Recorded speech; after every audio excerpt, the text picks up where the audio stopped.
ಮೈಸೂರು ಕೊಡಗುನ ಸಂಸ್ಥೆಯ ಇಬ್ಬರು ಲೋಕಸಭಾ ಸದಸ್ಯರು, ಒಬ್ಬರು ಈಗ ಹಾಲಿ ಮಾಜಿ ವಿಧಾನ ಪರಿಷತ್ ಸದಸ್ಯರು. ನನಗಾರು ಇವ್ರ ಬಗ್ಗೆ ಮಾತಾಡಿದ್ರೆ ನನಗೆ ಅಸಹ್ಯ ಅನ್ನಿಸ್ತಿದೆ.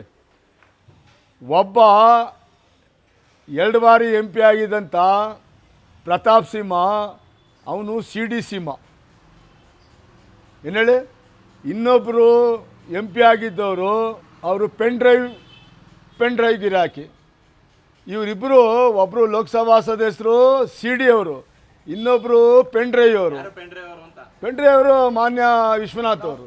ದಯಮಾಡಿ ನಿಮ್ಗೇನಾದ್ರು ಸ್ವಾಭಿಮಾನ, ಆತ್ಮಗೌರವ ಇದ್ದರೆ ಪ್ರತಾಪ್ ಸಿಂಹ ಅವರೇ, ನಿಮ್ಮ CD ಮೇಲೆ ತಂದಿರತಕ್ಕಂಥ ಸ್ಟೇಯನ್ನು ವೆಕೇಟ್ ಮಾಡಿಸಿ. ಈ ರಾಜ್ಯದ ಜನ ನೋಡಲಿ, ದೇಶದ ಜನ ನೋಡಲಿ.